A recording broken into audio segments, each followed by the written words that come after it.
Alô!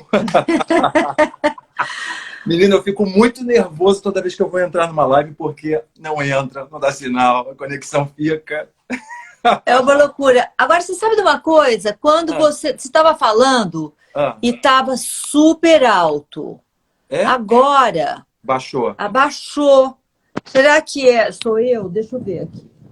Fala aí, Cacá. Alô? Alô, alô?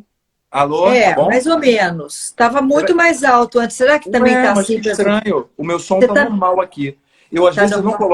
eu não coloco o sonzinho aqui pra mim, porque às vezes me atrapalha. Ele começa a entrar aqui falando que tá com problema e eu fico agoniado. Tudo bem? Tudo bom. Eu Olha tô aqui. dentro do quase praticamente no banheiro, que é o único lugar que sobrou da minha casa que tem luz assim razoável. Ah, porque Ainda essa assim essa desgraça, porque é uma luz de cima, tá vendo?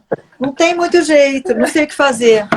Mas você tem um cenário bom de dia, né? Você tem um cenário bem legal, mas tá bom, tá ótimo. De Tá dia é ótimo. maravilhoso porque É, eu recebo a luz de fora, né? Uma luz é, pois esplêndida é, de pois fora. é.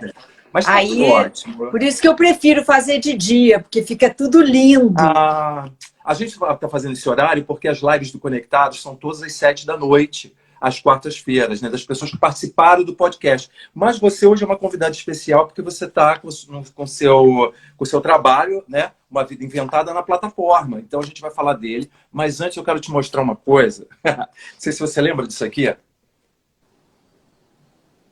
Eu me lembro Era interview? O que que era? Não, você sabe o que é isso aqui? Você participou do primeiro livro da minha vida, que se chamava Mulheres Fora de Cena, que a Vera Donato fotografou. Você, em 2005. Eu Olha, não sei nem se claro que você tem me esse livro. Se você não lembro. tiver, eu vou mandar para Ficou você. boa essa foto aí. Olha aqui. Ó. Olha como você nada mudou. Olha aqui. Nada mudou. A gente fez isso aqui em 2005. Meu primeiro livro, você sabe que de lá para cá já foram, acho que 10 livros, 5 biografias, peças de teatro. Foi meu pé de coelho, hein? Pegou gosto na coisa, né? Peguei Pegou gosto da coisa. gosto. Agora, olha aqui. Outro dia eu vi uma coisa muito legal, né? Porque uma conversa sua, eu acho que foi uma entrevista com a Maria Fortuna, né? Porque as pessoas estão muito agoniadas agora na pandemia, né? Todo mundo quer sair, quer ir para o Fred, quer ir para festa, ninguém está aguentando ficar em casa. Eu te confesso que eu estou amando, porque eu sou um cara que não aguento mais eventos, não aguento mais fredes, eu fico muito cansado, que a gente trabalha nesse meio, né? E aí eu achei uma coisa muito legal que você falou, que você sente falta nesse momento, na verdade, é do habitual, né? Do dia a dia, de encontrar um porteiro, falar com ele, né? É, Não é isso? eu também não sinto falta dos eventos, essas coisas todas, assim, do agito. Eu gosto porque eu consigo focar melhor nas coisas que eu tenho para fazer. Eu gosto da casa, sabe? Eu Também, gosto da atividade da casa, de também. ser obrigada a estar em casa. Porque senão você fica pensando, ai, como eu sou antissocial, eu sou meio sociopata, assim, né, sociopata não, mas sociofóbica, sabe? Eu fico achando que tem algum problema, que eu deveria estar na rua, mas eu estou gostando de ficar em casa. Também. E agora não, agora é obrigatório. Então, tudo bem. Eu estou na média das pessoas. Mas eu sinto falta disso, aquela conversinha de como é que está tua filha? Ela melhorou? Ela estava tava com uma dorzinha, né? Ah, já tá boa, tal. E a tua mãe, como é que vai? Tá boa? Tua mãe teve, tua irmã teve filho. Essa conversa, sabe? De. É o E dia do aí, dia a dia, a conversa tá relaxada, assim. cheio o hotel ou tá com uma lotação assim pela. Ah, não, aí conversa, aquela coisa que não vai fazer nenhuma diferença na minha vida. É, Mas faz, porque faz muito mais do que eu pensava, na verdade. Porque, de uma certa forma, eu amo essas pessoas. Eu claro. não sabia que eu amava, mas São um eu recheio para sinto. suas histórias, né? São uns Eu sinto personagens com as muita suas falta histórias. delas, porque elas são as pessoas de todos os dias, que a gente não dá valor, mas todos os dias tem um afeto que vem dali, um Claro. sorriso, uma conversinha, um interesse, alguma coisinha gostosa que acontece, leve. É sempre uma conversa leve, E, sabe? E posso te falar, um afeto, uma coisa verdadeira, porque às vezes a gente vai nos lugares e as pessoas não são verdadeiras. As pessoas falam com a gente porque tem que falar, ou então porque querem pedir alguma coisa, porque é sempre assim também. Por isso que eu tô gostando muito dessa minha coisa, de ficar em casa com meus 5 cachorros, com meu passarinho que fica solto, e eu não tenho que acordar e me arrumar para ir para um trabalho. Que delícia ficar aqui. Essa pandemia não tá me fazendo nada mal. Agora, você na pandemia teve uma surprise, né? Que foi a netinha, né? A filha da Maria. A filha da Maria nasceu. E agora já ganhou peso, já tá toda bonitinha. Ela nasceu ótima, tudo sem nenhum problema e tal, mas bebezinho quando nasce, quando sai da barriga, eles perdem peso, né? Então, todo mundo fica torcendo para que esse peso seja ganho rapidamente, que sai sem nenhuma defesa neste momento. Realmente fica, né? Nós ficamos todos sobressaltados com aquele bebezinho e agora ela já engordou bastante, ela já está esperta, assim, é muito bonitinho. E o que aconteceu comigo, o que está acontecendo, assim, é muito diferente da maternidade, porque na hora que a gente vira mãe, o amor que vem, na hora que bate o amor, que sai a criança e que bate o amor, é um alvoroço, é uma coisa que vem de um jeito, é uma qualidade de amor que você buscou a vida inteira e não encontrou, e que só vem naquele momento, porque é outra coisa, é animal, bate um coisa assim imenso na gente. E que você realmente fica em segundo plano pela primeira vez na vida, né? As outras coisas eram paixões, apaixonamentos, loucuras, mas isso é um negócio, né, assim, ferrado que acontece, louco. Avassalador, né? Avassalador, arrebatador, te toma, né? E agora com a neta é totalmente diferente, é gradual. Eu amo mais ainda a Maria. É um amor em looping. Eu amo a neta porque eu amo a Maria. Sabe? É um negócio que, assim, eu olho para Maria sendo mãe, aquele neném que virou mãe, e aí a filha do neném que virou mãe, e aquilo me dá um amor, assim, que em looping. É muito diferente. Né? E aumenta todo dia um pouquinho. Não, e você está na pandemia, como é que está sendo isso na pandemia? Você consegue ter contato já? Não, eu evito, porque eu tenho medo de ser transmissora de alguma forma, né? Ainda que eu tenha tido um exame positivo, sabe? Lá no início da pandemia, eu tive um exame que deu positivo. Eu não podia contar para ninguém, porque eu não queria que chegasse na Maria, porque o bebê ainda não tinha virado. E eu sabia que se ela ficasse tensa, a barriga fica tensa e o bebê não vira, às vezes, por conta disso, da tensão. Então eu falei assim, se eu contar para alguém, vai chegar nela, eu tenho que aguentar firme aqui, eu posso morrer sozinha, ninguém vai saber. E aí foi horrível, porque eu tive manifestações, sabe? Mas fiquei aqui aguentando, fingindo. Não, e agora, olha, você nem ainda teve essa plenitude como avó. Quando você tiver, mesmo aí você vai se agarrar a neta de vez. Aí você não vai querer outra coisa. E aí, e daí, quando... Então, eu acho que eu estou protegida, ainda que depois eu tenha feito um segundo teste nos anticorpos, não deu o negócio, mas eu acho que eu estou... Mas mesmo assim eu fico com receios, mas já vi ela algumas vezes. Ela mora aqui no Rio? Maria mora aqui no Rio também? Mora. Agora, você sabe o que eu queria saber de você? Porque, assim, é uma coisa muito louca, né? Porque quando eu comecei esse livro aqui que você participou, Mulheres Fora de Cena, eu comecei a fazer uma série de trabalhos voltados para a mulher. Olha que coisa louca. Sempre mulheres, né? Eu fiz peça infanto-juvenil para mulher, aí eu escrevi uma peça para Natalia Timber, que é sobre uma fashionista americana, que é a Iris Apfel. Aí escrevi uma peça para Cacau Protásio e as biografias. Natália, Irene Havas, que participou, Zezé Mota. Comecei a escrever. E aí, você sabe o que acontece? Eu comecei a ficar muito fã de trabalhar com mulher. Eu comecei a perceber que eu gosto mais, que eu acho as mulheres mais fortes e mais são mais ricas de coisas, né? Elas elas correm atrás dos seus projetos, elas não deixam cair por nada. Todas essas mulheres que eu escrevi alguma coisa sempre tiveram um perrengue na vida. Mas todo mundo no final deu a volta por cima. Estão todas aí lindas e loiras e bem na fita que eu digo, bem-sucedidas, trabalhando.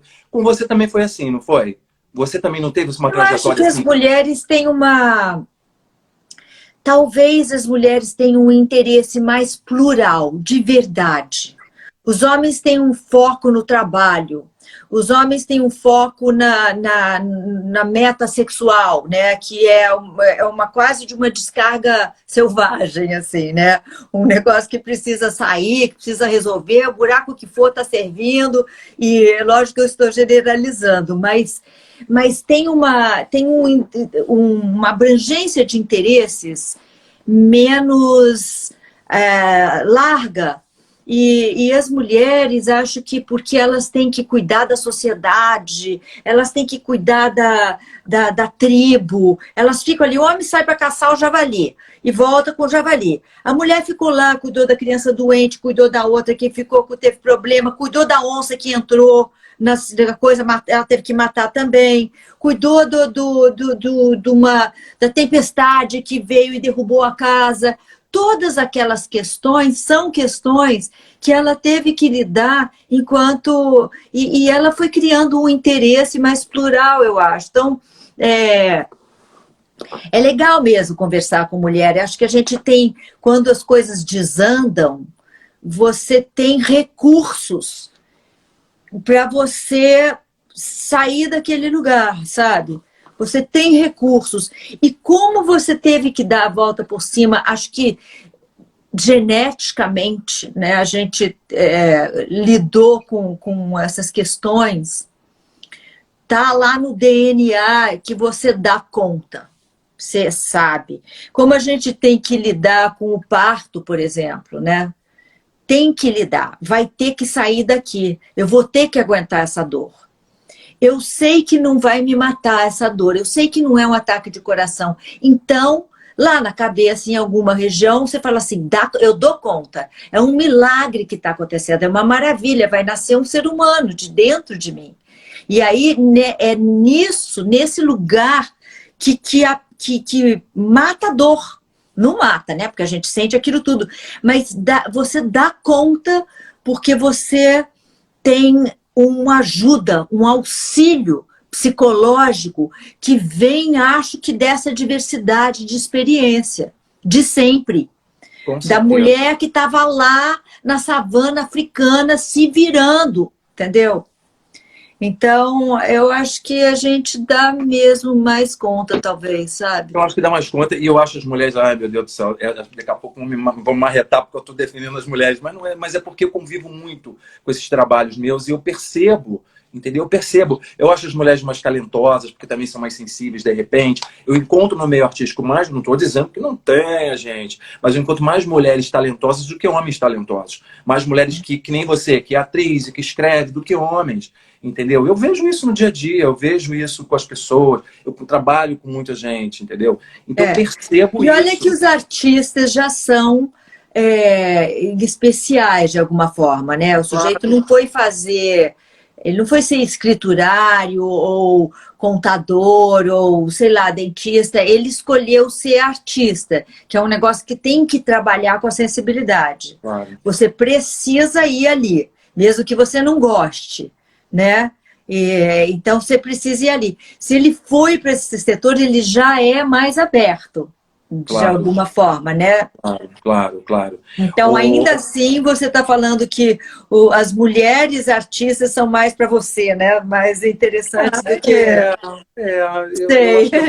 Já estão dizendo aqui, a mulher mais multifacetada e tal, eu não sei, gente, porque eu acho que esse convívio com a mulher eu comecei a perceber mais, porque sem querer, esse livro das Mulheres Fora de Cena, que era um livro de historinhas do dia a dia das mulheres, mas foi meu primeiro livro e fotos dela, eu comecei a conviver muito com essas mulheres. Aí eu começaram a me chamar, faz uma biografia aqui, faz uma biografia ali, eu comecei a conviver com as mulheres, eu fui percebendo isso. Você sabe que, quando eu fiz esse livro que você participou, depois eu tinha a versão masculina desse livro, Homens Fora de Cena. Quando eu comecei a marcar os homens, era tanta frescura, mas era tanta frescura. As mulheres, eu sei, vamos fazer amanhã, vamos fazer. Era tudo muito simples. Os homens não, o homem tá barrigudo, eu não quero fazer agora, o homem isso, o homem aquilo. Eu encontrei mais dificuldade. Estranha. E outra coisa, os homens são Mas medrosos. é como gente que não faz nada, né? Se você pedir para uma pessoa que está atribuladíssima para ela arranjar uma brecha num horário, tarará, ela vai dar conta. Se você pedir para gente que não faz nada, eles sempre não conseguem. Ah, não dá, porque eu estou muito enrolado. É verdade. Você sabe que a pessoa não faz nada da vida, mas ela está sempre muito enrolada. Por isso que ela não faz nada da vida, né? Você tem razão. Pode ver. A pessoa está em casa o dia inteiro, mas não tem tempo. Não vou conseguir, porque eu tenho que limpar a mesa e eu tenho que depois varrer aquele cantinho ali e aí ela não consegue encaixar você, não dá. As pessoas se enrolam muito com poucas coisas, né? Na verdade. Você sabe o que eu queria saber de você? Que eu não sei. Como que foi o start para a coisa da escritora? Era uma coisa que você já trazia isso desde o seu início de carreira como atriz? Você já escrevia, você lia muito? Como é que foi esse surgimento da escritora? Não li muito, eu li razoavelmente e tal, porque eu vim de uma casa de pessoas que liam, né? E gostavam de ler e incentivavam a leitura. Eu vim de uma escola também que fez com que eu gostasse de ler, porque eles acho que escolhiam, tinha uma seleção maravilhosa, meus professores de literatura eram maravilhosos, botavam... era interessante, sabe? Era tudo interessante, fazia com que ficasse interessante. Os seus professores, desculpa, os seus professores aonde? No ginásio, no científico, na faculdade? Não fiz ginásio científico, eu estudei numa escola internacional. Mas entendi. eu sempre fui muito bem estimulada nessa área. Eu leio em várias línguas. Então eu posso ler no original, que também é bom, né? E ajuda muito, porque eu já peguei livros que eu fui ver a tradução, era outra coisa. Eu falei assim, não dá, isso aqui é vulgar. Tinha um livro que eu li, eu nem sei o nome dele em português, mas enfim, que era um livro sobre uma mulher que tinha descoberto, era uma descoberta, eu não vou falar disso agora, não dá, mas era uma mulher que tinha feito uma descoberta sobre sexo anal. E eu não vou nem te dizer quem foi que me mandou, mas é um erudito que falou, leia, porque é bom. Aí eu fui lá ler o livro, né? Eu li em inglês o livro. Depois, quando eu fui ler em português, porque eu pensei em fazer para teatro, em adaptar aquele negócio de tão interessante que era. Quando eu li em português, era uma vulgaridade. Ficou vulgar na tradução. Louco isso, né? Mas que coisa louca. E não era vulgar. Ela tinha conseguido fazer uma coisa genial, completamente assim, com todas as palavras na boca, tudo sendo dito, sem velar nada, ali, mas era chique, era sofisticado de certa forma, sabe? Cru e sofisticado ao mesmo tempo, uma loucura. E em português não dava para ler. Então, mas enfim, e eu também sempre viajei muito, então eu escrevia muita carta, né? Naquela época era carta, então eu escrevia muita carta. E depois, sei lá, quando eu comecei a trabalhar com o Domingos obrigava a gente a escrever. Quando a gente fez Mulheres de 30, tudo escrito por nós, pelas mulheres que fizeram, né? Mas a minha cabeça não estava escrevendo uma peça. Eu só estava fazendo o negócio que o Domingos tinha pedido, entendeu? Não era assim exatamente... Entendi. Era um esquete, né? Era um esquete completamente sem compromisso. Aí ele botava aquilo dentro de uma ordem e virava teatro.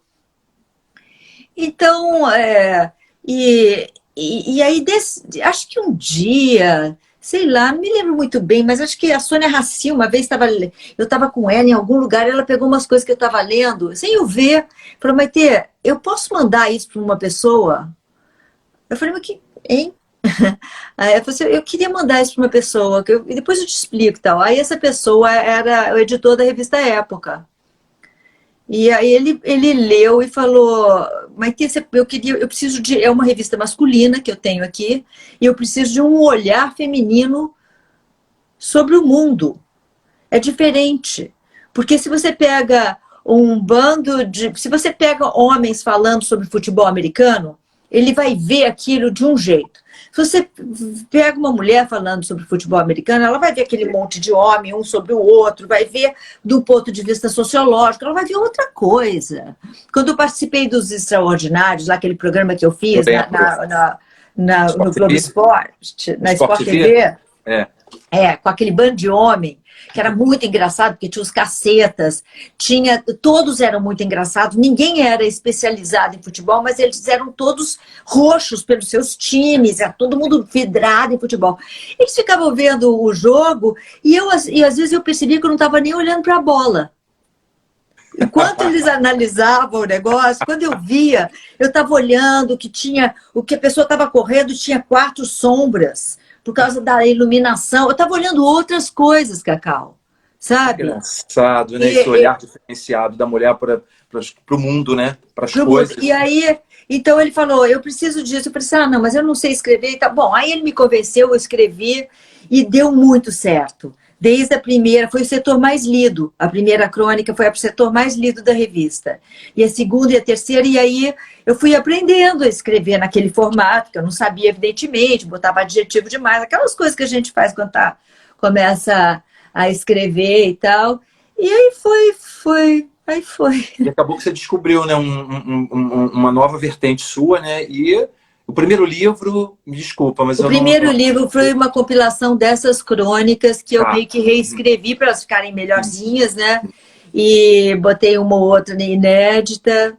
Depois eu escrevi Uma Vida Inventada, que é esse livro que está sendo relançado agora, que eu não tenho coragem de ler, porque eu escrevi há 17 anos atrás e eu sou muito crítica, eu tenho medo que eu vá sofrer se eu ler. E também porque ele tem muitos elementos biográficos aqui.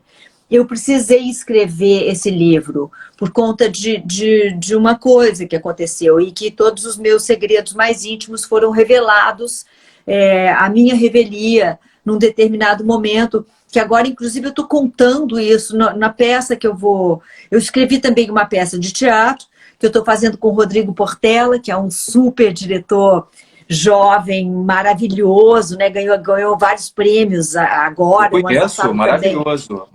Ele está ganhando prêmio todo ano. E eu mandei para ele O Pior de Mim, que é meu texto, que eu não sabia o que eu estava fazendo. Eu estava escrevendo sem propósito.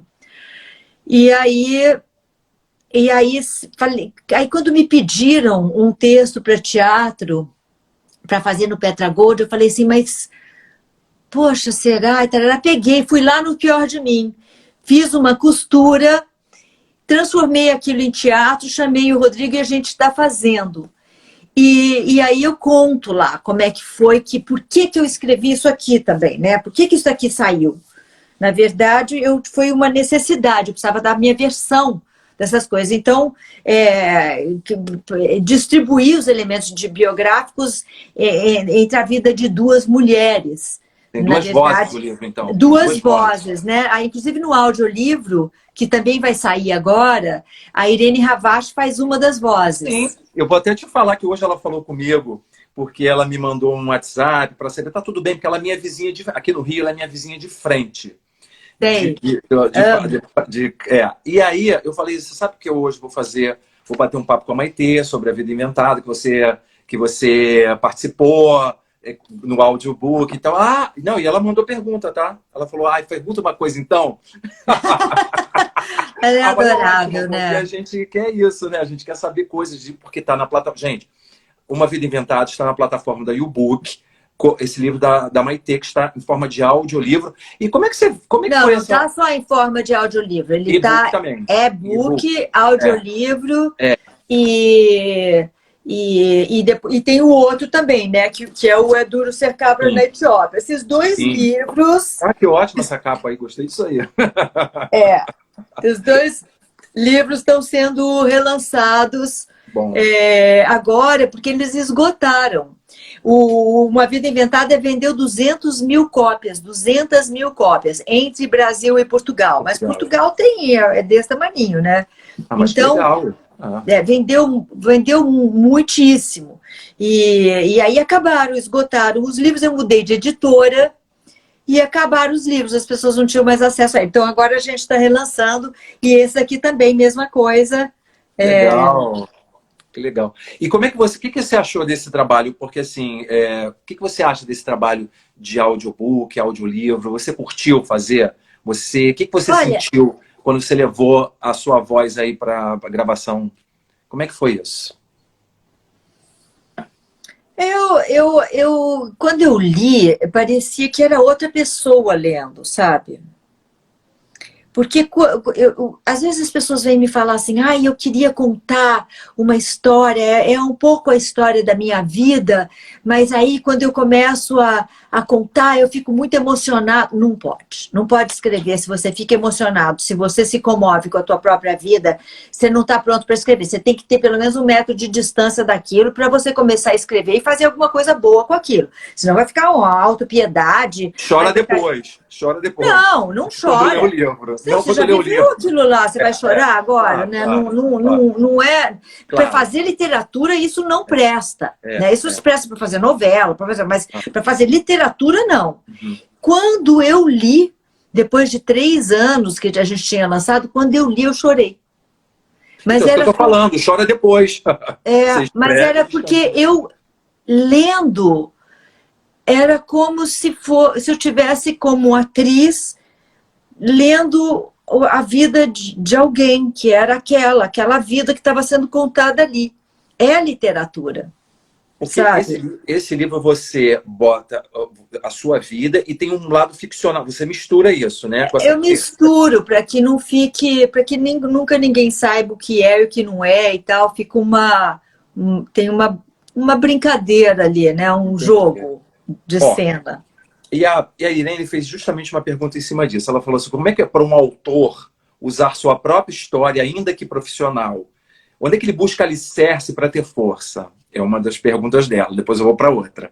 Onde você busca alicerce para você usar sua própria história, ainda que ficcional também, né? Porque você junta a sua vida real com uma ficção. Onde é que você buscou alicerce para isso? Ela perguntou assim. É que eu precisava, né? Eu precisava dar uma versão na forma que eu conseguisse fazer. E foi essa forma que eu encontrei. E, na verdade, o que me acordava de noite não era a história, porque a história eu conhecia, né? A história, eu vivia a história. Então, a história, toda a complexidade dela foi o que me fez pessoa e tal. Então, mas o que me acordava de noite para que aquilo não virasse algo piegas e não virasse algo de mau gosto, era a forma que eu ia dar para aquilo. E até as palavras, até na parte, na minúcia assim, da palavra. Às vezes eu falo assim, não, agora é essa palavra, 3 horas da manhã. Essa palavra, não era aquela, eu tinha que anotar ou ir e começar a escrever, aí passava 2 horas escrevendo às 3 horas da manhã, porque estava com aquela coisa, tinha vindo uma forma de resolver uma encrenca ali, sabe? Então, tem um distanciamento. A pessoa que escreve e a pessoa que viveu são duas entidades. Engraçado isso, né? Eu escutei um pouco do áudio, eu achei muito legal, me deu vontade, eu escutei o áudio, gostei, e agora eu quero ler, porque eu não li ainda, mas a Irene rasgou super elogios para esse livro. E ela não tem porquê, ela tem intimidade comigo, ela não tem porquê, entendeu? Não falar. Não, mas muitas pessoas, eu não tenho coragem de ler, mas as pessoas que leem, parece que gostam. Eu posso fazer a segunda pergunta dela? Pode.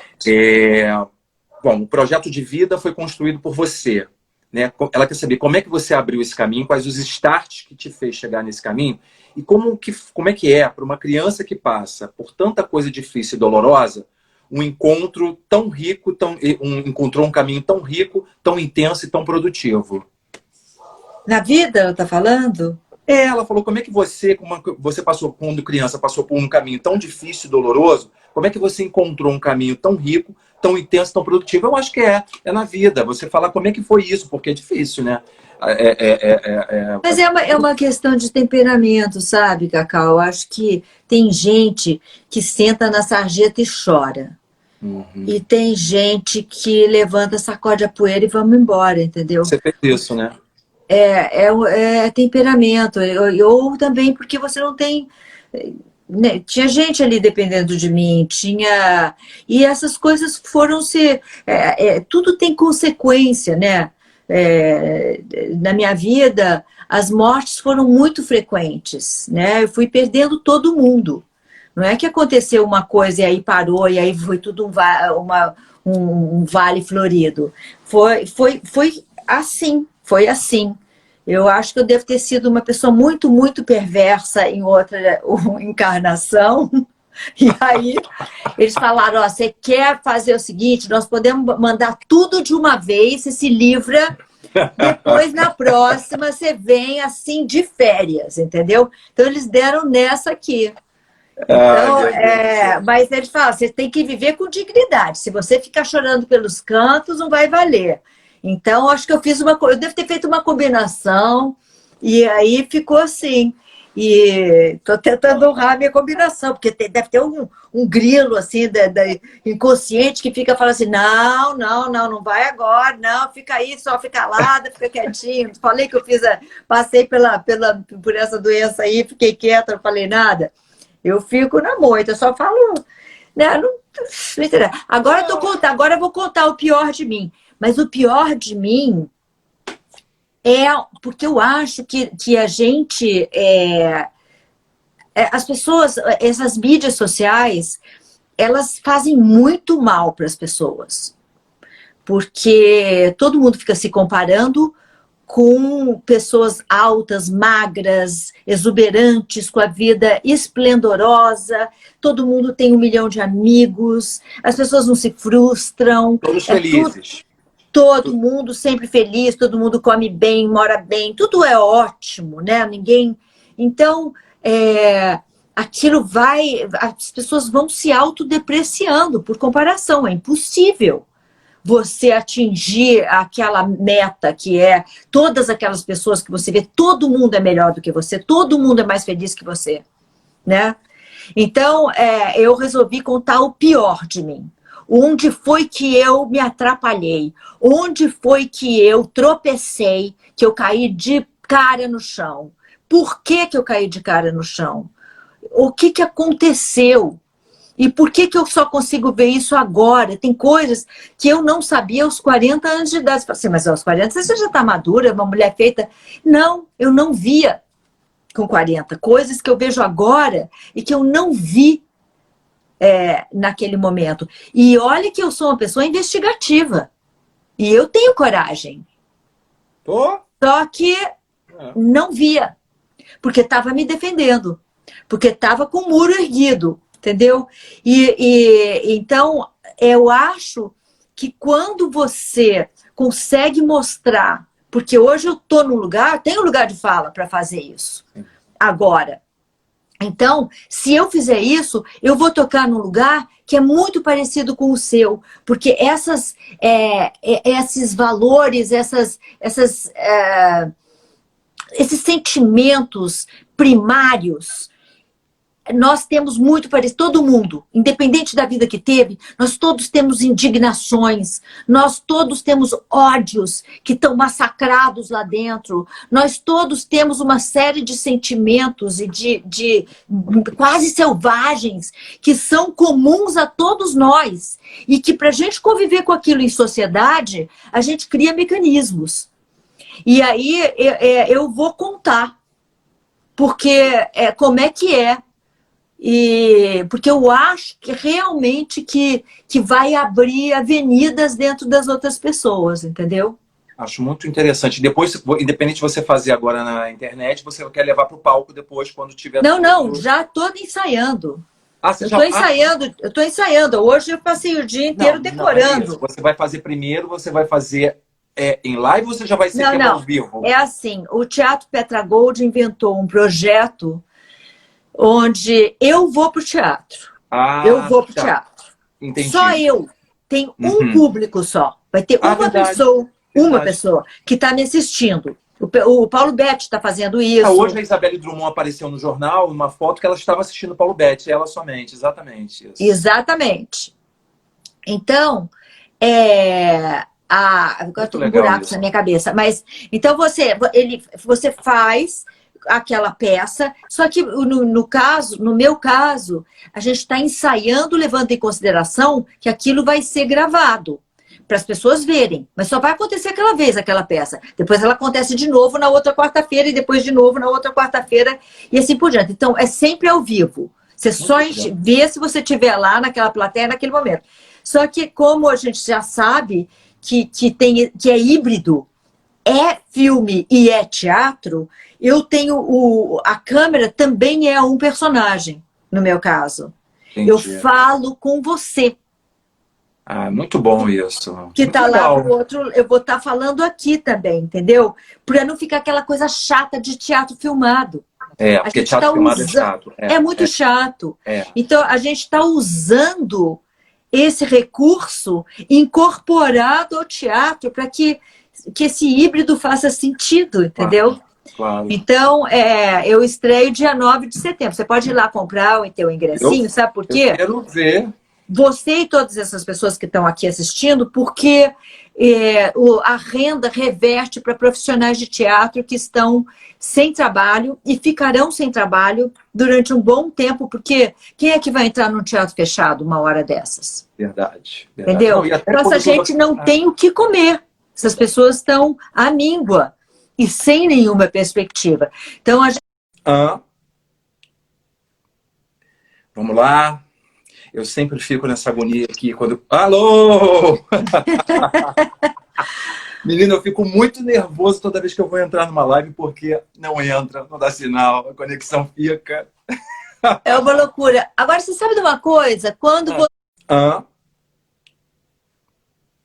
Vamos lá. Eu sempre fico nessa agonia aqui quando. Alô! Menina, eu fico muito nervoso toda vez que eu vou entrar numa live porque não entra, não dá sinal, a conexão fica. É uma loucura. Agora, você sabe de uma coisa? Quando você estava falando e estava super alto, agora Baixou. abaixou. Será que sou eu? Deixa eu ver aqui. Fala aí, Cacá. Alô, alô, alô. Alô, tá bom? Mais ou menos. Estava muito mais alto antes. Será que também está Mas assim? que estranho. O meu som Você tá normal aqui. Eu, às vezes, normal? eu não coloco o sonzinho aqui para mim, porque às vezes me atrapalha. Ele começa a entrar aqui falando que tá com problema e eu fico agoniado. Tudo bem? Tudo bom. Eu tô dentro do praticamente no banheiro, que é o único lugar que sobrou da minha casa que tem luz assim razoável. Ainda assim, essa desgraça, porque é uma luz de cima, tá vendo? Não tem muito jeito, não sei o que fazer. Mas você tem um cenário bom de dia, né? Você tem um cenário bem legal, mas tá bom, tá ótimo. De dia é maravilhoso, porque eu recebo a luz de fora, né? Uma luz esplêndida de fora. Mas tá tudo ótimo. Por isso que eu prefiro fazer de dia, porque fica tudo lindo. A gente tá fazendo esse horário porque as lives do Conectados são todas às 7 da noite. Às quartas-feiras, né, das pessoas que participaram do podcast. Mas você hoje é uma convidada especial porque você está com o seu trabalho, né, uma vida inventada na plataforma. Então a gente vai falar dele. Mas antes eu quero te mostrar uma coisa. Não sei se você lembra disso aqui. Eu me lembro Era interview? Não, você sabe o que é isso aqui? Você participou do primeiro livro da minha vida, que se chamava Mulheres Fora de Cena, que a Vera Donato fotografou. Você, em 2005. Olha, claro que tem me esse livro. Se você não tiver, eu vou mandar para você. Ficou boa essa foto aí. Olha aqui. Olha como você nada mudou. Olha aqui. Nada mudou. A gente fez isso aqui em 2005. Meu primeiro livro, você sabe que de lá para cá já foram... acho que 10 livros, 5 biografias, peças de teatro. Foi meu pé de coelho, hein? Pegou gosto na coisa, né? Pegou gosto. Agora, olha aqui. Outro dia eu vi uma coisa muito legal, né? Porque uma conversa sua, eu acho que foi uma entrevista com a Maria Fortuna, né? Porque as pessoas estão muito agoniadas agora na pandemia, né? Todo mundo quer sair, quer ir para o Fred, quer ir para festa, ninguém está aguentando ficar em casa. Eu te confesso que eu estou amando, porque eu sou um cara que não aguento mais eventos, não aguento mais freges, eu fico muito cansado. que a gente trabalha nesse meio, né? E aí eu achei uma coisa muito legal que você falou, que você sente falta nesse momento, na verdade, é do habitual, né? Do dia a dia, de encontrar um porteiro, falar com ele, né? Não é isso? Eu também não sinto falta dos eventos, essas coisas todas, assim, do agito. Eu gosto, porque eu consigo focar melhor nas coisas que eu tenho para fazer. Eu gosto da casa, sabe? Também. Eu gosto da atividade da casa, de ser obrigada a estar em casa. Porque senão você fica pensando, ai, como eu sou antissocial, eu sou meio sociopata, assim, sociopata não, mas sociofóbica, sabe? Eu fico achando que tem algum problema, que eu deveria estar na rua, mas eu estou gostando de ficar em casa. Também. E agora não, agora é obrigatório. Então, tudo bem. Eu estou na média das pessoas. Mas eu sinto falta disso. Aquela conversinha de como é que está tua filha? Ela melhorou? Ela estava tava com uma dorzinha, né? Ah, já tá boa, tal. E a tua mãe? Como é que vai? Tá boa? Tua irmã teve filho? Essa conversa, sabe? E Dia do aí, dia a dia, a conversa relaxada. Tá cheio o hotel ou tá com uma lotação assim pela... Ah, não, aí conversa, aquela coisa que não vai fazer nenhuma diferença na minha vida. Mas faz, porque faz muito mais do que eu pensava, na verdade. Porque, de uma certa forma, eu amo essas pessoas. Claro. Eu não sabia que eu amava. Mas então, recheio para suas histórias, né? Eu sinto muita falta delas, porque elas são as pessoas de todos os dias, que a gente não dá valor, mas todos os dias tem um afeto que vem dali. Um sorriso, uma conversinha, um interesse, alguma coisinha gostosa que acontece, leve. É sempre uma conversa leve, sabe? E posso te falar, um afeto, uma coisa verdadeira, porque às vezes a gente vai nos lugares e as pessoas não são verdadeiras. As pessoas falam com a gente porque tem que falar, ou então porque querem pedir alguma coisa, porque é sempre assim também. Por isso que eu tô gostando muito dessa minha coisa, de ficar em casa com meus 5 cachorros, com meu passarinho que fica solto, e eu não tenho que acordar e me arrumar para ir para um trabalho. Que delícia ficar aqui. Essa pandemia não tá me fazendo nada mal. Agora, você na pandemia teve uma surprise, né? Que foi a netinha, né? A filha da Maria. A filha da Maria nasceu. E agora já ganhou peso, já tá toda bonitinha. Ela nasceu ótima, tudo sem nenhum problema, tal, mas bebezinho quando nasce, quando sai da barriga, eles perdem peso, né? Então, todo mundo fica torcendo para que esse peso seja ganho rapidamente, que sai sem nenhuma defesa neste momento. Realmente fica, né? Nós ficamos todos sobressaltados com aquele bebezinho. E agora ela já engordou bastante, ela já está esperta, assim, é muito bonitinho. E o que aconteceu comigo, o que está acontecendo, assim, é muito diferente da maternidade, porque na hora que a gente vira mãe, o amor que vem, na hora que bate o amor, que sai a criança e que bate o amor, é um alvoroço, é uma coisa que vem de um jeito, é uma qualidade de amor que você buscou a vida inteira e não encontrou, e que só vem naquele momento, porque a outra coisa é animal, bate um coisa assim imenso na gente. E que você realmente fica em segundo plano pela primeira vez na vida, né? As outras coisas eram paixões, apaixonamentos, loucuras, mas isso é um negócio, né, assim, ferrado que acontece, louco. Avassalador, né? Avassalador, arrebatador, te toma, né?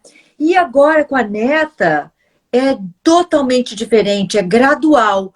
Eu amo mais ainda a Maria. É um amor em looping. Eu amo a neta porque eu amo a Maria.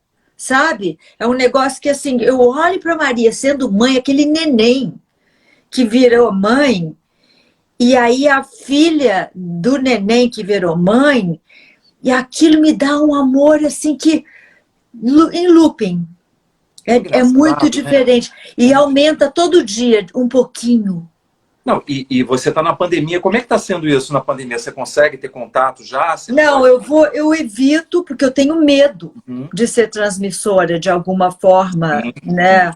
Ainda que eu tenha tido um exame positivo, sabe? Lá no início da pandemia, eu tive um exame que deu positivo. Eu não podia contar para ninguém, porque eu não queria que chegasse na Maria, porque o bebê ainda não tinha virado. E eu sabia que se ela ficasse tensa, a barriga fica tensa e o bebê não vira, às vezes, por conta disso, da tensão.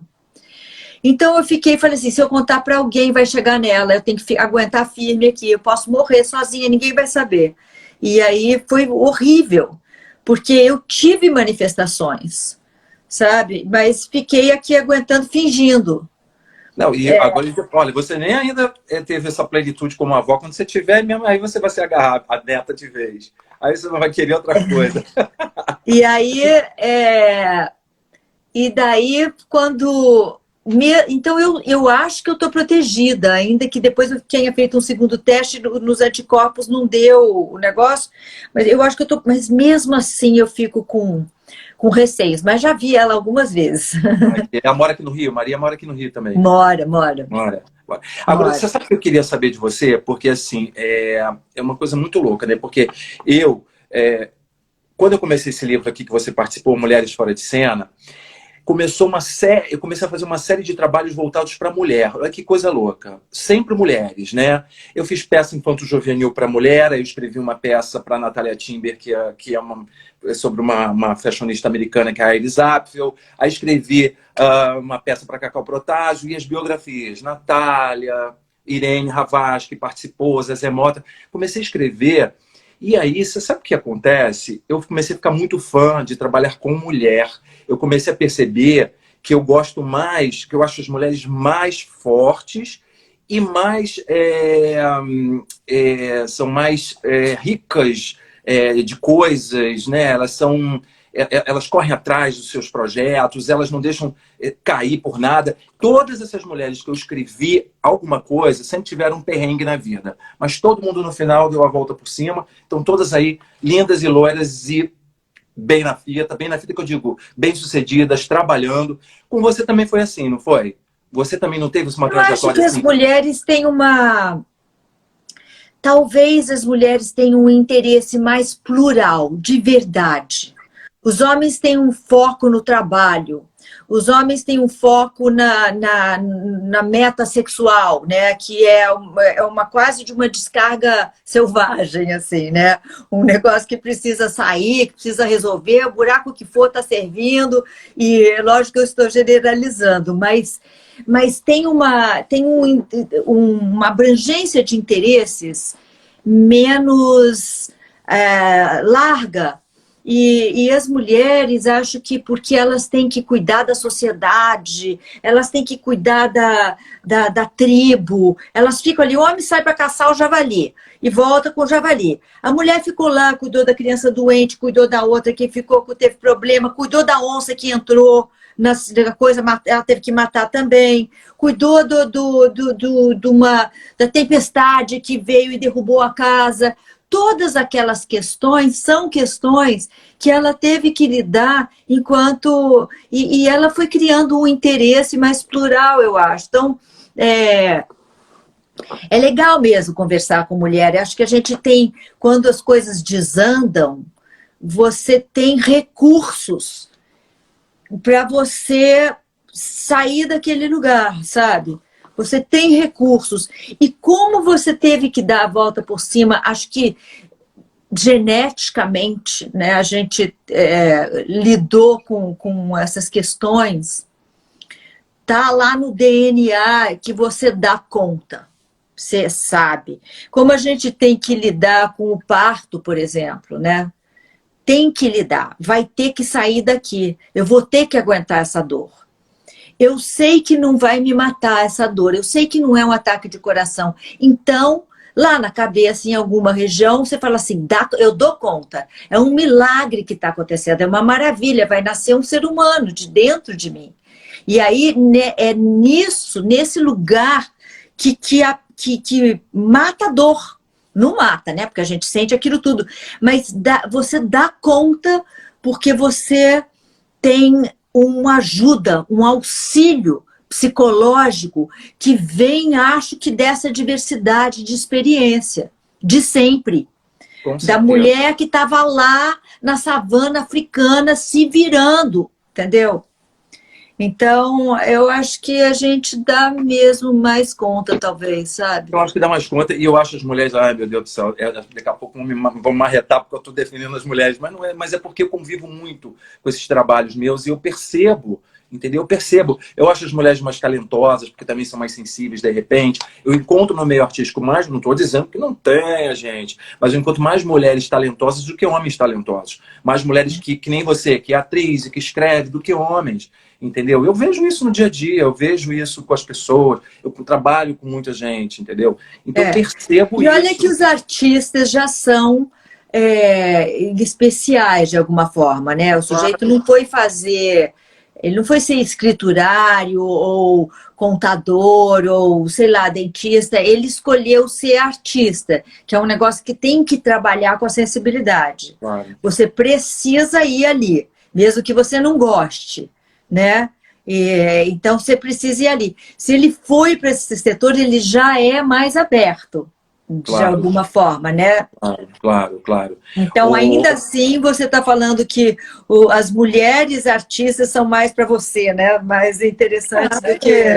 Eu acho que já estão dizendo aqui, a mulher mais multifacetada e tal, eu não sei, gente, porque eu acho que esse convívio com a mulher eu comecei a perceber mais, porque sem querer, esse livro das Mulheres Fora de Cena, que era um livro de historinhas do dia a dia das mulheres, mas foi meu primeiro livro e fotos dela, eu comecei a conviver muito com essas mulheres, aí eu começaram a me chamar, faz uma biografia aqui, faz uma biografia ali, eu comecei a conviver com as mulheres, eu fui percebendo isso.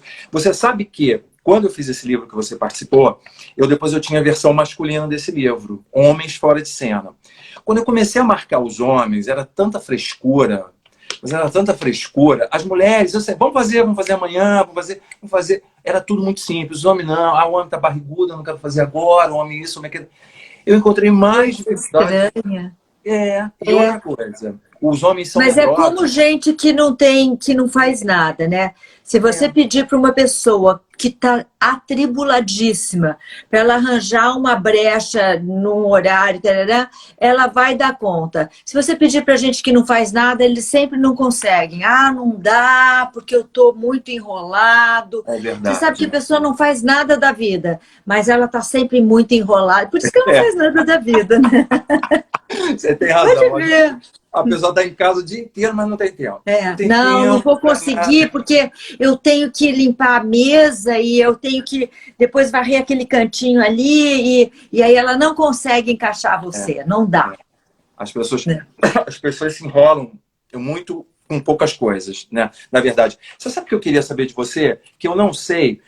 Como que foi o start para a coisa da escritora? Era uma coisa que você já trazia isso desde o seu início de carreira como atriz? Você já escrevia? Você lia muito? Como é que foi esse surgimento da escritora? Não li muito, eu li razoavelmente e tal, porque eu vim de uma casa de pessoas que liam, né?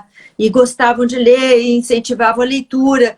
Eu vim de uma escola também que fez com que eu gostasse de ler, porque eles acho que escolhiam, tinha uma seleção maravilhosa, meus professores de literatura eram maravilhosos, botavam... era interessante, sabe? Era tudo interessante, fazia com que ficasse interessante. Os seus professores, desculpa, os seus professores aonde? No ginásio, no científico, na faculdade? Não fiz ginásio científico, eu estudei numa escola internacional. Mas entendi. eu sempre fui muito bem estimulada nessa área. Eu leio em várias línguas. Então eu posso ler no original, que também é bom, né?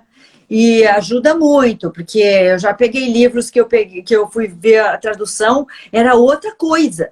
Eu falei assim, não dá, isso aqui é vulgar. Tinha um livro que eu li, eu nem sei o nome dele em português, mas enfim, que era um livro sobre uma mulher que tinha descoberto, era uma descoberta, eu não vou falar disso agora, não dá, mas era uma mulher que tinha feito uma descoberta sobre sexo anal. E eu não vou nem te dizer quem foi que me mandou, mas é um erudito que falou, leia, porque é bom. Aí eu fui lá ler o livro, né? Eu li em inglês o livro. Depois, quando eu fui ler em português, porque eu pensei em fazer para teatro, em adaptar aquele negócio de tão interessante que era. Quando eu li em português, era uma vulgaridade. ficou vulgar na Que tradução. louco isso, né? Mas que coisa louca. E não era vulgar. Ela tinha conseguido fazer uma coisa genial, completamente assim, com todas as palavras na boca, tudo sendo dito, sem velar nada.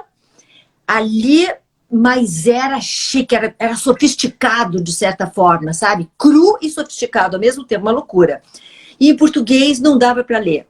Então, mas enfim, e eu também sempre viajei muito, então eu escrevia muita carta, né? Naquela época era carta, então eu escrevia muita carta. E depois, sei lá, quando comecei a trabalhar com o Domingos obrigava a gente a escrever. Quando a gente fez Mulheres de 30, tudo escrito por nós, pelas mulheres que fizeram, né? Mas a minha cabeça não estava escrevendo uma peça. Eu só estava fazendo o negócio que o Domingos tinha pedido, entendeu? Não era assim exatamente. Entendi. Era um esquete, né? Era um esquete completamente sem compromisso. Aí ele botava aquilo dentro de uma ordem e virava teatro. Então, e aí, acho que um dia, sei lá, não me lembro muito bem, mas acho que a Sônia Raci, uma vez eu estava com ela em algum lugar, ela pegou umas coisas que eu estava lendo, sem eu ver, falou, Maitê, eu posso mandar isso para uma pessoa? Eu falei, mas que, hein? Aí ela falou assim, eu queria mandar isso para uma pessoa, e depois eu te explico e tal. Aí essa pessoa era o editor da revista Época. E aí ele leu e falou, mas eu preciso de, é uma revista masculina que eu tenho aqui, e eu preciso de um olhar feminino sobre o mundo. É diferente. Porque se você pega se você pega homens falando sobre futebol americano, ele vai ver aquilo de um jeito. Se você pega uma mulher falando sobre futebol americano, ela vai ver aquele monte de homem, um sobre o outro, vai ver do ponto de vista sociológico, ela vai ver outra coisa.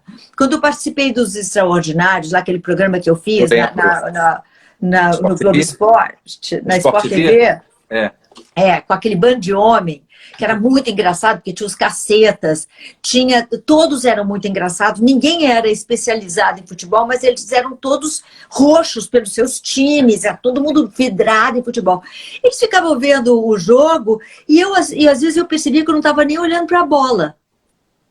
Enquanto eles analisavam o negócio, quando eu via, eu estava olhando o que a pessoa estava correndo tinha 4 sombras, por causa da iluminação. Eu estava olhando outras coisas, Cacau, sabe? Engraçado, né? Esse olhar diferenciado da mulher para o mundo, né? Para as coisas. E aí, então ele falou, eu preciso disso. Eu falei assim, não, mas eu não sei escrever e tal. Bom, aí ele me convenceu, eu escrevi e deu muito certo. Desde a primeira, foi o setor mais lido. A primeira crônica foi o setor mais lido da revista. E a segunda e a terceira, e aí eu fui aprendendo a escrever naquele formato, que eu não sabia, evidentemente, botava adjetivo demais, aquelas coisas que a gente faz quando começa a escrever e tal. E aí foi. E acabou que você descobriu, né, uma nova vertente sua, né? E o primeiro livro, me desculpa, mas o primeiro livro foi uma compilação dessas crônicas que eu meio que reescrevi para elas ficarem melhorzinhas, né? E botei uma ou outra inédita. Depois eu escrevi Uma Vida Inventada, que é esse livro que está sendo relançado agora, que eu não tenho coragem de ler, porque eu escrevi há 17 anos atrás e eu sou muito crítica, eu tenho medo que eu vá sofrer se eu ler. E também porque ele tem muitos elementos biográficos aqui. Eu precisei escrever esse livro por conta de uma coisa que aconteceu e que todos os meus segredos mais íntimos foram revelados, a minha revelia num determinado momento, que agora, inclusive, eu estou contando isso na peça que eu vou... Eu escrevi também uma peça de teatro, que eu estou fazendo com o Rodrigo Portela, que é um super diretor jovem, maravilhoso, né? Ganhou vários prêmios agora. Eu conheço, maravilhoso. Ele está ganhando prêmio todo ano. E eu mandei para ele O Pior de Mim, que é meu texto, que eu não sabia o que eu estava fazendo. Eu estava escrevendo sem propósito. E aí quando me pediram um texto para teatro, para fazer no Petra Gold, eu falei assim, mas, poxa, será? E tarará, peguei, fui lá no Pior de Mim, fiz uma costura transformei aquilo em teatro, chamei o Rodrigo e a gente está fazendo. E aí eu conto lá como é que foi, por que eu escrevi isso aqui também, né? Por que isso aqui saiu? Na verdade, foi uma necessidade, eu precisava dar a minha versão dessas coisas. Então, distribuir os elementos biográficos entre a vida de duas mulheres. Tem duas vozes do livro, então. Duas vozes, né? Inclusive no audiolivro, que também vai sair agora, a Irene Ravache faz uma das vozes. Sim, eu vou até te falar que hoje ela falou comigo, porque ela me mandou um WhatsApp para saber, tá tudo bem, porque ela é minha vizinha aqui no Rio, ela é minha vizinha de frente. Tem. E aí eu falei, você sabe que eu hoje vou bater um papo com a Maitê sobre a Vida Inventada, que você participou no audiobook e tal. Não, e ela mandou pergunta, tá? Ela falou, pergunta uma coisa então. Ela é adorável, né? Porque a gente quer isso, né? A gente quer saber coisas, porque tá na plataforma. Gente, Uma Vida Inventada está na plataforma da YouBook. Esse livro da Maitê, que está em forma de audiolivro. E como é que foi não está só em forma de audiolivro. Ele está e-book, audiolivro e tem o outro também, né? Que é o É Duro Ser Cabra na Etiópia. Esses dois livros... que ótima essa capa aí. Gostei disso aí. Os dois livros estão sendo relançados agora, porque eles esgotaram. Uma Vida Inventada vendeu 200 mil cópias, entre Brasil e Portugal. Mas Portugal é desse tamaninho, né? Então, legal. Vendeu muitíssimo. E aí esgotaram os livros. Eu mudei de editora e acabaram os livros. As pessoas não tinham mais acesso a ele. Então agora a gente está relançando. E esse aqui também, mesma coisa. Legal. Que legal. E o que você achou desse trabalho? Porque assim, o que você acha desse trabalho de audiobook, audiolivro? Você curtiu fazer? O que você sentiu quando você levou a sua voz aí para a gravação? Como é que foi isso? Quando eu li, parecia que era outra pessoa lendo, sabe? Porque às vezes as pessoas vêm me falar assim, eu queria contar uma história, é um pouco a história da minha vida, mas aí quando eu começo a contar, eu fico muito emocionado. Não pode escrever se você fica emocionado. Se você se comove com a tua própria vida, você não está pronto para escrever. Você tem que ter pelo menos 1 metro de distância daquilo para você começar a escrever e fazer alguma coisa boa com aquilo. Senão vai ficar uma autopiedade. Chora depois. Não chora. Quando lê o livro. Você já viu aquilo lá? Você vai chorar agora? Né? Não é... Para fazer literatura, isso não presta. Né? Isso se presta para fazer novela, mas para fazer literatura, não. Quando eu li, depois de 3 anos que a gente tinha lançado, quando eu li, eu chorei. Mas então, eu tô falando, chora depois. Mas era porque eu, lendo... Era como se eu tivesse como atriz lendo a vida de alguém, que era aquela vida que estava sendo contada ali. É a literatura. Porque esse livro você bota a sua vida e tem um lado ficcional. Você mistura isso, né? Eu misturo para que não fique, para que nunca ninguém saiba o que é e o que não é e tal. Fica tem uma brincadeira ali, né? Um jogo de cena. E a Irene fez justamente uma pergunta em cima disso. Ela falou assim, como é que é para um autor usar sua própria história, ainda que profissional? Onde é que ele busca alicerce para ter força? É uma das perguntas dela. Depois eu vou para outra. Onde você busca alicerce para você usar sua própria história, ainda que ficcional também, né? Porque você junta a sua vida real com uma ficção. Onde é que você buscou alicerce para isso? Ela perguntou assim... É que eu precisava, né? Eu precisava dar uma versão na forma que eu conseguisse fazer. E foi essa forma que eu encontrei. E, na verdade, o que me acordava de noite não era a história, porque a história eu conhecia, né? A história, eu vivia a história. Então, a história, toda a complexidade dela foi o que me fez pessoa e tal. Então... Mas o que me acordava de noite, para que aquilo não virasse algo piegas e não virasse algo de mau gosto, era a forma que eu ia dar para aquilo. E até as palavras, até na parte, na minúcia, assim, da palavra. Às vezes eu falo assim, não, agora é essa palavra, 3 horas da manhã. Essa palavra, não era aquela, eu tinha que anotar ou ir e começar a escrever, aí passava 2 horas escrevendo às 3 horas da manhã, porque estava com aquela coisa, tinha vindo uma forma de resolver uma encrenca ali, sabe? Então, tem um distanciamento. A pessoa que escreve e a pessoa que viveu são duas entidades. Engraçado isso, né?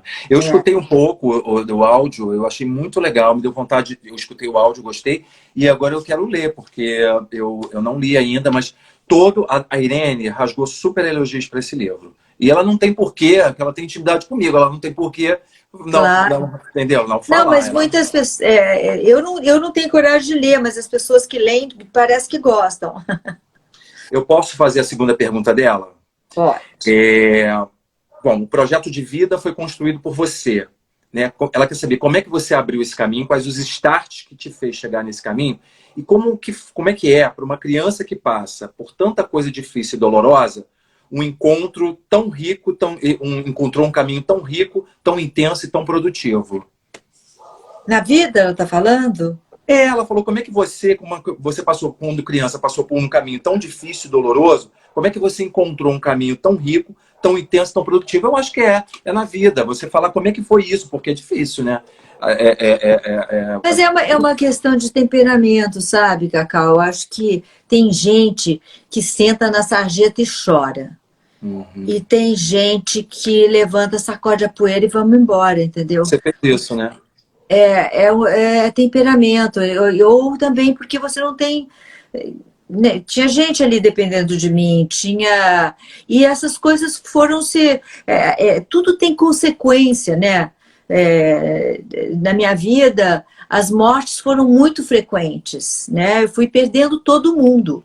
Não é que aconteceu uma coisa e aí parou e aí foi tudo um vale florido. Foi assim, foi assim. Eu acho que eu devo ter sido uma pessoa muito, muito perversa em outra encarnação.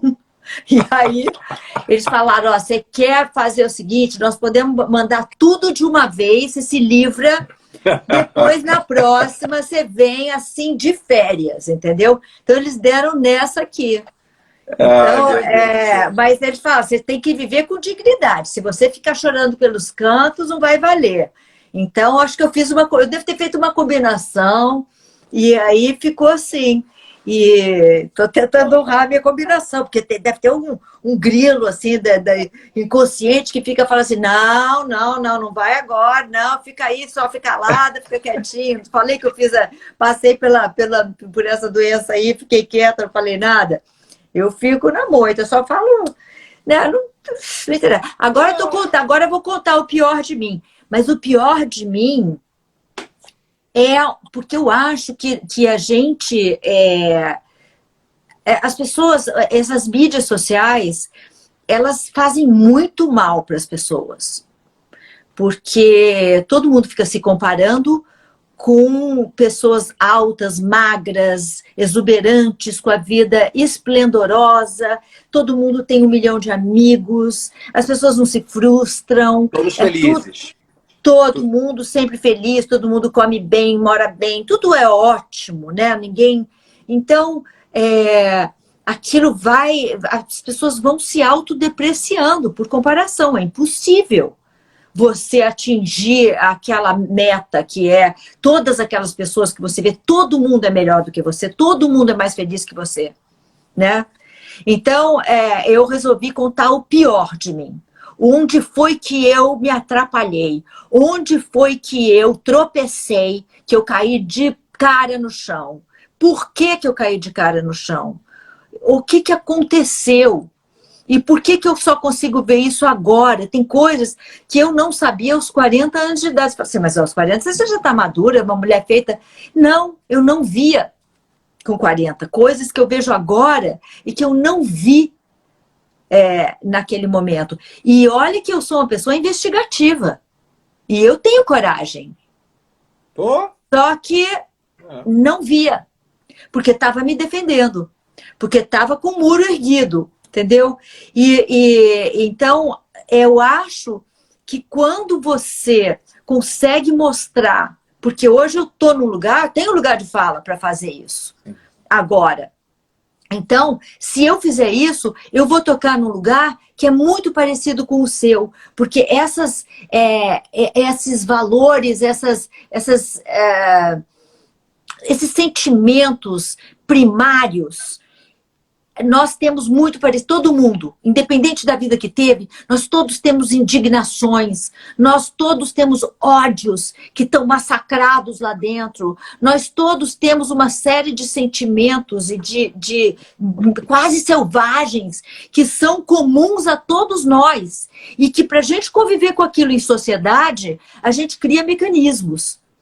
E aí eu vou contar, porque como é que é. Porque eu acho que realmente que vai abrir avenidas dentro das outras pessoas, entendeu? Acho muito interessante. Depois, independente de você fazer agora na internet, você quer levar para o palco depois, quando tiver... Não, já estou ensaiando. Você eu estou ensaiando. Hoje eu passei o dia inteiro decorando. Não, você vai fazer primeiro, você vai fazer em live ou você já vai ser ao vivo? É assim, o Teatro Petra Gold inventou um projeto onde eu vou para o teatro. Eu vou para o teatro. Entendi. Só eu. Tem um público só. Vai ter uma pessoa que está me assistindo. O Paulo Betti está fazendo isso. Hoje a Isabelle Drummond apareceu no jornal, numa foto que ela estava assistindo o Paulo Betti, ela somente, exatamente. Isso. Exatamente. Então, agora estou com buracos na minha cabeça. Mas, então, você faz aquela peça, só que no meu caso, a gente está ensaiando, levando em consideração que aquilo vai ser gravado, para as pessoas verem, mas só vai acontecer aquela vez, aquela peça. Depois ela acontece de novo na outra quarta-feira, e depois de novo na outra quarta-feira, e assim por diante. Então, é sempre ao vivo. Você só vê se você estiver lá naquela plateia, naquele momento.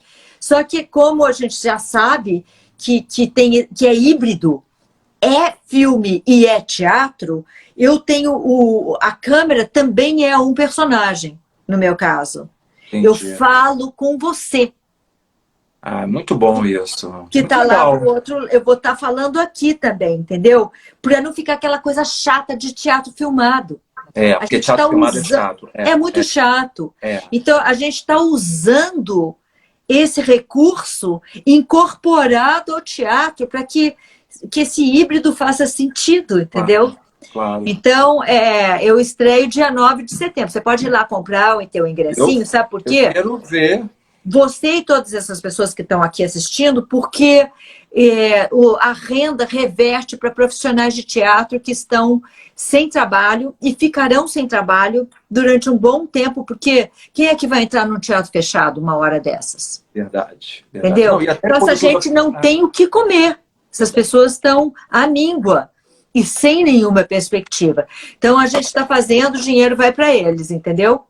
E até quando mesmo tiver vacina, essas coisas, as pessoas ainda vão ficar com receio de ir para o teatro. Todo mundo vai ficar ressabiado. Então, a gente está descobrindo formas né, de contornar esse problema. E eu estou participando dessa... legal isso, muito legal mesmo. Com o pior de mim. O pior de você falou uma coisa da internet, que todo mundo é feliz, que todo mundo está numa piscina mostrando uma vida maravilhosa. E você sabe que também tem um outro lado, né? Porque, às vezes, eu já recebi uma vez, eu achei tão estranho isso, eu recebi uma vez uma menininha de interior do Pernambuco, ela mandando, as mães mandam, a filha manda, fala assim, curte minha foto. Se a gente não curte a foto, as pessoas também se sentem mal. E às vezes você nem viu aquele comentário, porque passou correndo. Às vezes às vezes não dá, né? Eu tento ler tudo, mas às vezes não dá. Como é que eu vou ensaiar, decorar, focar, fazer dona de casa, cuidar das coisas? Eu estou decorando texto, um monte de texto, estou ensaiando, estou inventando outra peça que é o Achadas e Perdidas também, que a gente vai fazer em drive-in e que eu depois vou começar a ensaiar logo em seguida. Então, né? É difícil você ficar preso no Instagram. É. Né? Ô, Maite, hoje você criou uma independência sua de projetos, né? Você não precisa, você não depende mais nada, você é o seu produto, né? O seu projeto, você faz o seu livro, você faz a sua peça. Se não tiver nada de nada, você se cria, você faz as suas coisas. Isso Até foi porque eu acontecendo, sou você uma queria. pessoa que acho que eu tenho uma necessidade de ter projetos. Se quando eu acho que eu não estou fazendo nada, eu tive um assistente que falou assim, Maite, você acha que você não está fazendo nada? Você dá um trabalho, é um trabalho, porque você inventa. Porque o negócio está tudo certinho, que a gente fala assim, agora férias. Não, aí agora vem 300 coisas em cima daquilo que já foi feito. Eu fico inventando moda, sabe? Sem querer. Quando eu vejo, eu estou fazendo. Mas então a gente podia fazer assim, e aí eu quero melhorar, e aí eu crio um filhote daquele projeto, que vira uma outra coisa. Eu tenho quase sem pensar. Eu vou fazendo, quando eu vejo, eu estou toda enrolada em 300 assuntos diferentes, sabe? Por isso que eu tenho que ser muito organizada. Porque as pessoas hoje em dia não conseguem fazer nada porque elas não criam método. Você cria, você acorda, eu crio método. Você tem ordem. Como é que é a sua vida no dia a dia para isso tudo, para as coisas acontecerem? Não, eu acordo às 6 horas da manhã. Aí eu acordo às 6 horas da manhã, que eu adoro, tenho que fazer toda uma coisa na cama, porque eu tenho dores, eu já quebrei meu corpo em 24 lugares diferentes, inclusive 7 ossos da coluna, eu poderia ser paraplégica, não sou porque Deus não quis. E tem sequelas, né? Essas coisas, você não quebra coluna, fêmur, nariz, tudo, já quebrei tudo. Então, eu tenho que fazer, se eu não fizer todo um aquecimento antes de sair da cama, eu não consigo sair da cama, de dor. Eu acordo com muita dor. Alongamentos, é isso que você faz? Eu faço alongamentos articulares antes de pisar fora da cama. E senão não dá. Não dá para ficar em pé. É sério o negócio. Aí eu faço exercício e fisioterapia, que eu também preciso fazer. Não é nem assim, eu gosto, porque eu me sinto muito bem depois, mas naquele dia que eu tô com preguiça e tal, eu sei que eu preciso mais do que as outras pessoas por conta dessas histórias aí. Aí tomo café da manhã, leio jornal e tal, e vejo coisas, todas as coisas da casa. Eu tenho uma cozinheira, uma funcionária que teve Covid logo no início, dei sorte, porque ela ficou na casa dela no início e tal, e aí pegou o negócio e voltou para mim. Eu acho que foi ela que passou para mim, inclusive, porque depois de 15 dias, quando ela voltou, ela ainda estava transmissora. Com certeza, pode ter passado para você. Foi lá que a coisa pegou e tal. Mas a gente não sabia, porque naquela época se dizia que depois de 14 dias, né, tava... Enfim, e aí... E depois eu tenho todos os trabalhos de criação e tudo que começa a acontecer na parte da tarde. O Instagram ocupa, porque essas mídias sociais se tornaram importantes. E também eu não reclamo não, porque, olha, me fez muita companhia. Claro. Eu produzi para o Instagram e saber que tem gente aí que está me ouvindo, com quem eu tô... assim... 80% da minha solidão, eu quero, assim, se eu começar a falar, eu vou chorar, inclusive, porque de tanto é emocionante que saber que tem gente fiel que fica e que está aqui. Eu estou vendo algumas pessoas que vêm sempre, que aparecem, e com quem eu dividi minha vida nesse período. As coisas que eu sei, os produtos que eu faço um monte de produto caseiro. Eu não uso nada na minha casa que seja comprado no supermercado. Eu que faço tudo. É tudo biodegradável, tudo natural, não dá alergia, tudo maravilhoso. E em vez de você pagar R$20, você paga 2, entendeu? Porque você faz. Funciona igual. Tudo que eu tenho, que eu uso no meu corpo, é tudo feito, é tudo natural. Então, isso também ocupa. E eu fui vendo que as pessoas têm uma vida muito artificial.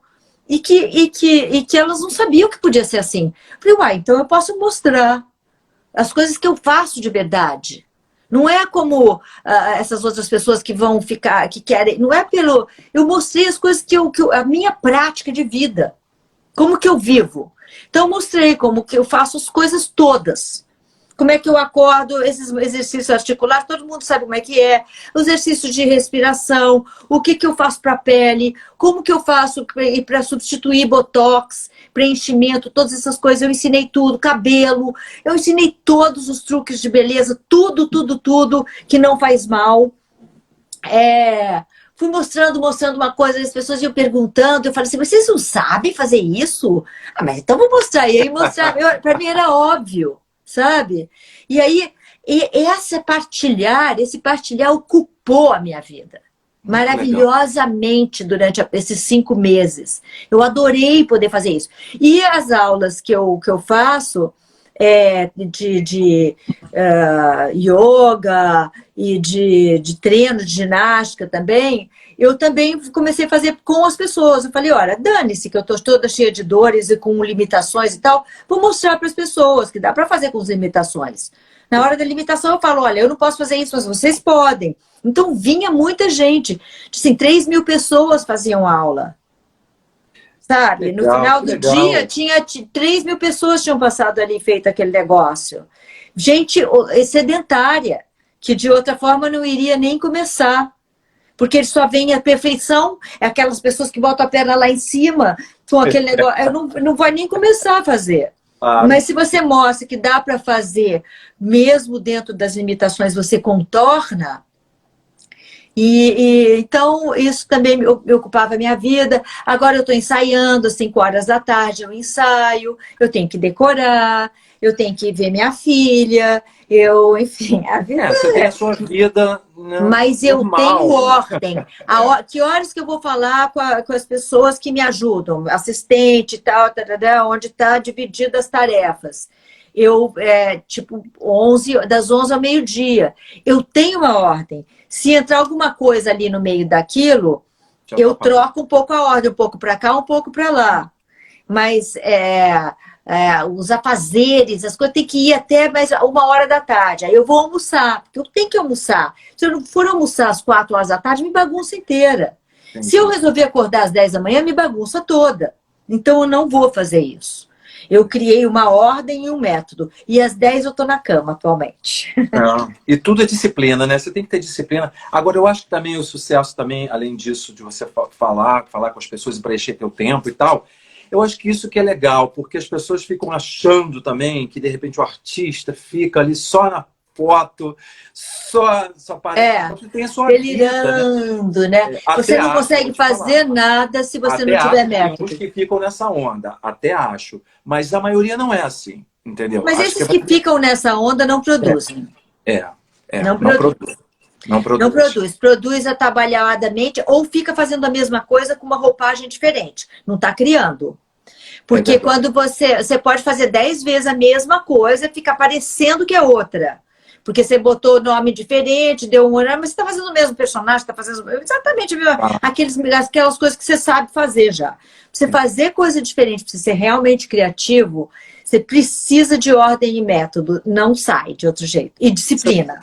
Você sabe que essa semana eu tive... às vezes, por exemplo, eu vou andar na praia. Aí tem que ser antes das 9, porque tem o sol. Não dá para pegar sol, precisa da vitamina D. Então tem que ser tudo cedinho. Aí eu acelero. Se eu sei que eu vou andar na praia, que depois aí tem que lavar o cabelo, aí tem que... Aí eu faço todo um para dar certo, entendeu? Para eu depois não deixar, hoje não deu tempo e tal. Às vezes sobra tempo para ler. Aí eu falo, agora eu vou ficar lendo durante 2 horas. Eu adoro, quando eu cito sempre o Miguel Sousa Tavares, que escreveu O Equador, o grande escritor, filho da Sofia Melo Breiner, né? Poeta portuguesa, maravilhosa. O Miguel, uma vez eu liguei para ele e falei, Miguel, o que você está fazendo? Ele falou assim, hoje eu estou lendo. Aí eu falei, ai, que lindo! Pessoa que não precisa mentir, falar que ela fez 300 coisas. E fiquei imaginando ele com um charuto, deitado no sofá, com um whiskyzinho do lado, assim, eu vi a cena. E ele lendo o dia inteiro. Eu achei aquilo lindo. Eu falei, ah, então amanhã eu vou passar o dia lendo, tá bem? Não, você parar para Nada, gente. aparecer um negócio aqui na minha frente, eu não estava enxergando mais você. Aí eu tive que botar o dedo aqui. Bom, e aí... Não, e outra coisa, essa semana eu tô fazendo a biografia da Anissete Bruno, tive na casa da Bárbara Bruno e do Lauro César Muniz, né? E aí eu tomei um café com ele, eu não conhecia ele direito, assim, conhecia de encontros, assim, mas não de papo, né? Escreveu Salvador da Pátria. Não, eu não Maravilhoso. Eu conheço ele de encontros na casa da Anissete, mas nunca tinha sentado, porque eu tô vendo as fotos da Anissete e tal. E aí ele estava falando uma coisa que é muito engraçada mesmo, né? Ele falou que os autores, às vezes até os artistas, tem uma coisa, a gente estava trocando uma ideia, que é uma coisa assim, eu só sei fazer isso, então ele não sabe. Só fala comigo disso aqui, só sei escrever. Não quero saber das compras, não quero saber das contas, não quero saber... Ele falou que a pessoa não vive.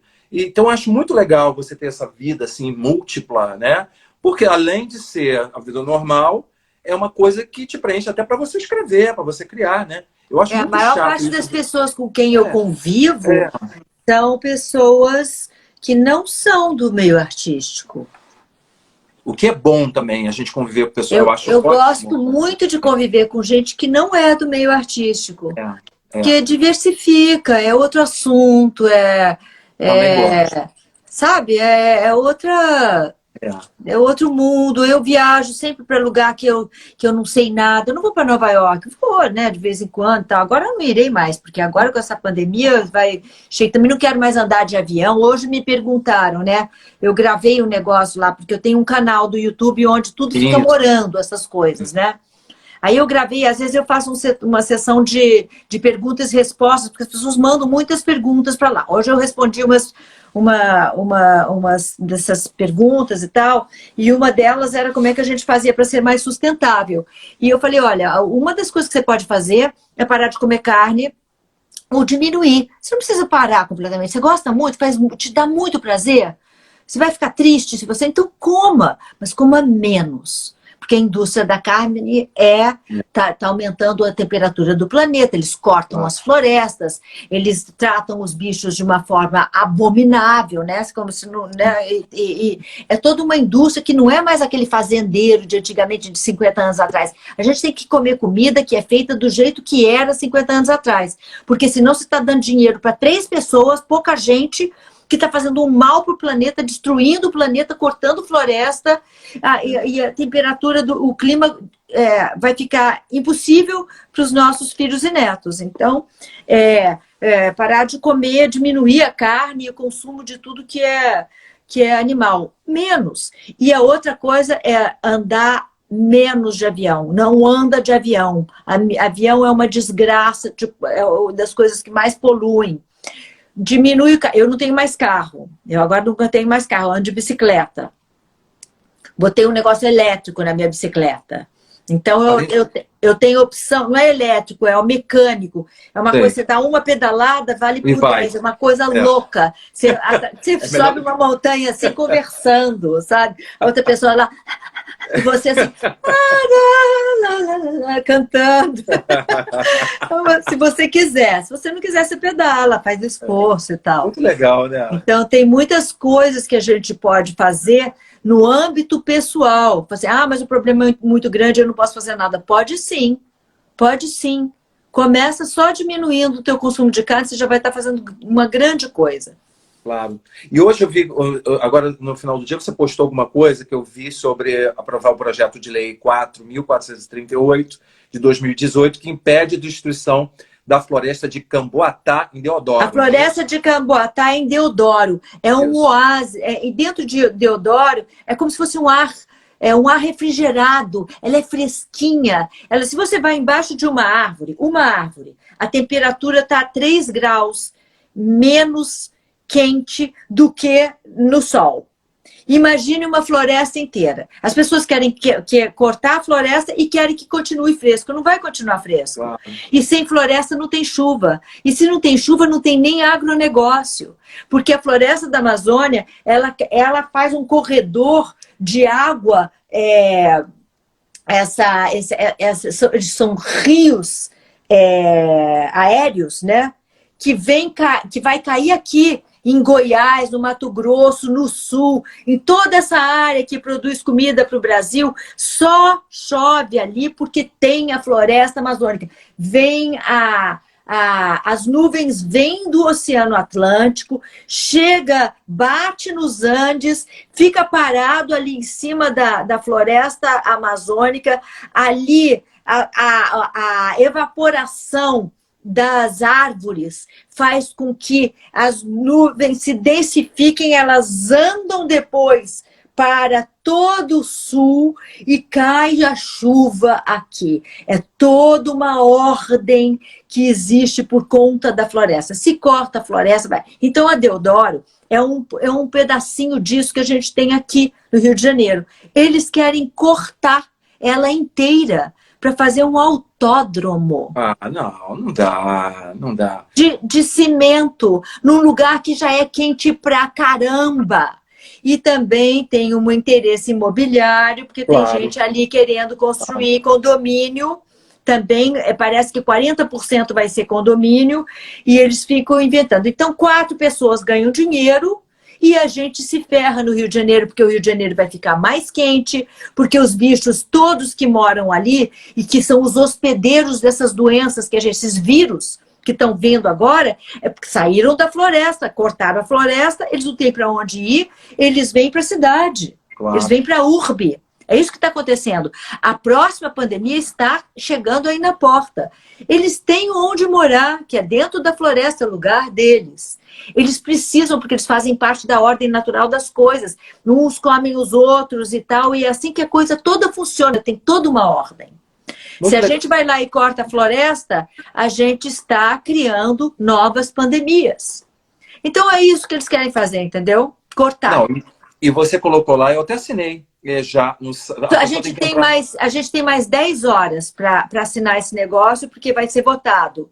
Então a gente tem 10 horas, vai lá, tem o link, você vai lá, você bota 3 dados, é o teu nome e o teu e-mail, uma coisa assim, e manda, bota envia e manda. É muito fácil. E você fala que você é contra.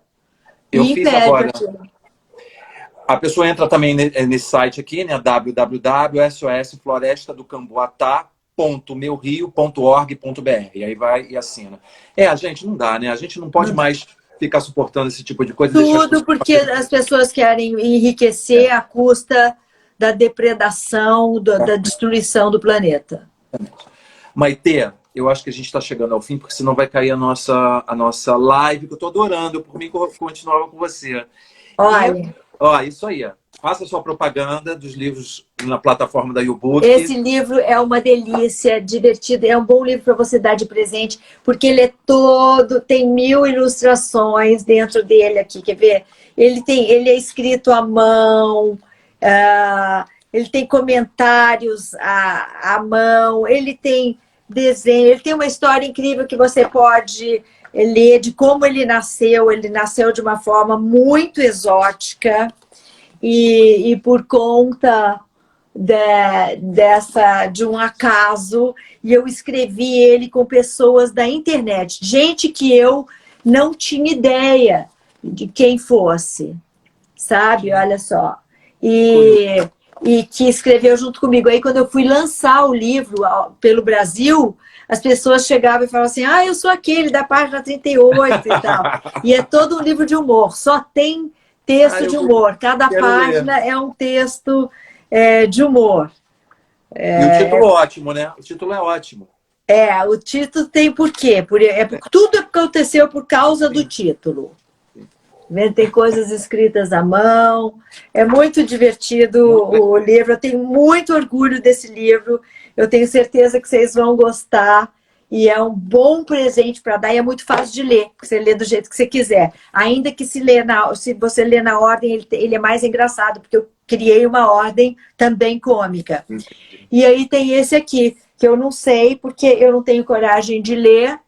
E aí vocês me dizem se é bom ou não, tá? Eu aguardo a leitura de vocês para saber se o livro é bom. Exatamente. Tá bom? A leitura, e também pode entrar na YouBook para escutar o livro também. Quem gosta, né, que eu acho muito legal hoje em dia também.